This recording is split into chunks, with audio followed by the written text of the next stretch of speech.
Magandang araw mga kaibigan. Bigyan natin ng reaction, opinion ngayon itong pinaka-latest post ni Congressman Kiko Barzaga. Tungkol ito sa ethics complaint na isinampa sa kanya.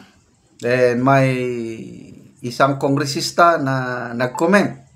Ganito ang comment nitong Congressman Ferrer ng General Trias City. Sabi ng kongresista, hindi gawain ito ng ordinary congressman Oo nga naman. Yung pinaggagawa ngayon ni Congressman Barzaga is out of the box. I never expected na may kongresista na ganyan ang mga birada. Direct to the point, heads-on, bullseye kay Speaker Romualdez, sino pa, Tito Soto, pati Presidente, lahat binabanata niya. Sino pa, Secretary Vince Dizon, Senator Lacson, di rin niya pinalampas. So, hindi na ordinary. Kaya nga, sinampahan na siya ng complaint sa Ethics Committee dahil parang sumusobra na siya. So, ito ang response naman niya.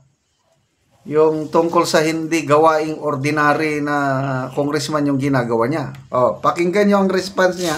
Grabe, sapol. Bullseye. 3 points. Kung basketball pa, swak na swak. Sabi niya, ano ba ang gawain ng mga ordinary congressmen? Nagnanakaw? Wow! Paano siya nakakaisip ng ganito? ang likot ng kanyang imagination Ano ba yung birada niya sa Pangulong Marcos? Sabi ang mahalaga sa akin, sabi ng Pangulo, ay malaman natin bakit tayo nagkaganito. Bakit ba? Ano ba ang nangyari? Tanong ng Pangulo itong nangyaring corruption ngayon. Nasyak ako, sabi niya sa isang interview. Nasyak ako. Hindi ko akalain na ganito na ang nangyayari sa gobyerno. Paano ba ito nangyari? Yan ang tanong ng Pangulo. Ano ang resback nitong Congressman Kiko Barzaga? Sabi niya, si BBM isang presidente. Sabi niya? Palagi lang nagtatanong, kailang walang maisip na sagot, na tamang sagot. Ano bang nangyari? Nito, nung kasagsagan sa Bicol, sa Baguio, last year. Grabe. Nag-meeting siya. Inipon niya yung mga disaster response. NDRRMC ba yun? Tapos mamaya niya, anong gagawin natin? Anong gagawin natin? Ayun nga, nagtatanong na wala siyang maisip na tamang sagot. Ganito bumanat itong kongresistang ito. And it's really beyond ordinary. I don't know how will I describe. Talagang hindi siya ordinaryo. So ano ang gawain ng ordinaryong congressman? Tumahimik at nagnanakaw. Sa full to the max. Bakit tayo? Hindi naman Fuera de los buenos. May mga matitinong kongresista. Hindi lahat. Kaya nga, nandyan Congressman Kiko. Tingin ng karamihan sa netizens, matino siya. Although, kakaiba yung style niya. Congressman Leandro Libeste.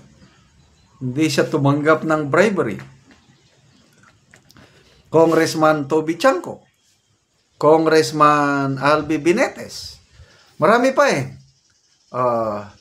Congressman Delmar sa Cebu. Merong mga kongresista na mayroong balls, mayroong paninindigan na hindi basta na lang susunod sa agos ng leadership sa Senado. So ano yung karamihan, yung ordinaryo? Dapat sagutin nilang tanong na ito. Kayong mga ordinaryong congressman na hindi nagsasalita, hindi nagrereklamo, ano pa, tahimik lang, ordinaryong gawain, nagnanakaw. Grabing sampal sa... Okay, let's read comments. People who reacted. Dito. Yan. 17,000 people who reacted. 13,000 tumatawa. I don't know sinong tinatawanan nila. Yung Congressman Ferrer, itong si Barsaga. 3,300 nag-like. And 325 nag-love, nag-heart. So, to me, positive ang response nila kay Congressman Barsaga. Okay. Mercy Gida, sabi niya, asar talo kay Congressman Barcinaga. Kiyose Hiroke, ha ha ha ha, tama ka kong nakana mo.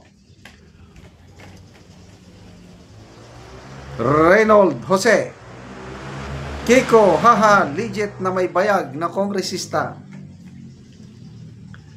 Sin Raymond, Kong Kiko Barsaga is slaying them all.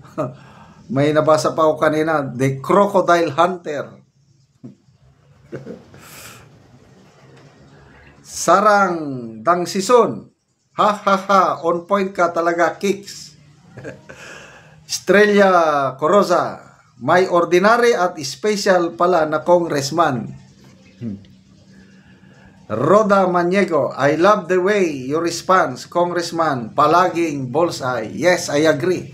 Kaya sinusubaybayan ko palagi yung mga post niya. Kakaiba talaga at napakasarap mag-discuss, magbigay ng opinion, reaction pag siya nang nagpo-post o nagsasalita. Okay, so what will happen now? Sinampaan na siya eh. Sabi niya sa isang post niya is, fighting against Romualdez is practically a political suicide. Only a crazy man like me can do it. Hindi nga siya ordinaryo dahil admitted sa sarili niya, he is crazy. Crazy. Diba may kantang ganyan? Yung classic also. Or crazy for nothing. I'm crazy for feeling and crazy. So, ito na. Nakahanap sila ng katapat, isang crazy Congressman Barsaga. Anong gagawin ninyo? I-expel ninyo, bahala kayo. Expulsion, suspension. Mag-ingat lang kayo sa wristback ng Gen Z o taong bayan dahil dumadami na ang sumusuporta kay Congressman Kiko Barsaga. Salamat mga kaibigan sa inyong pagsubaybay sa ating channel. Nakakatulong kayo ng malaki sa tribong Talaandig ng Bukidnon dahil ang income natin sa channel na ito is pantulong sa tribo.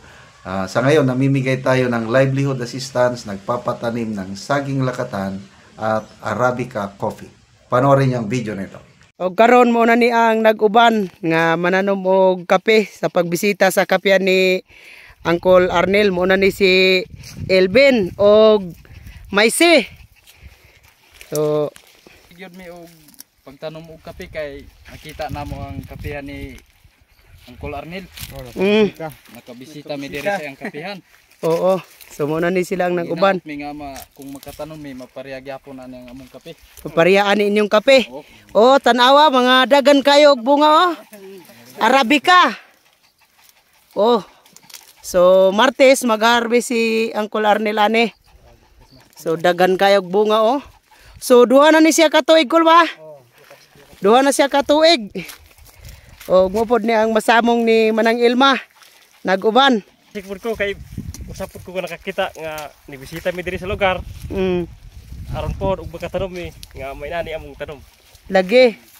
So mo ni ang nakita oh, nga dagan kayo bunga. Mga hinog na. Oh, mga dagko kayo bunga oh. Arabica, mo ni siya ang kape nga Arabica. So duha na ni siya katuig apan nag-anam og kadagan ang iyang unod.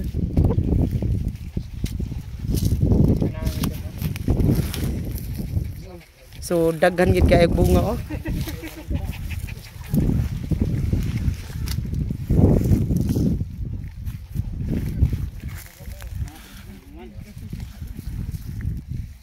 So muna ni giluagon sa kapihan ni Uncle Arnel oh.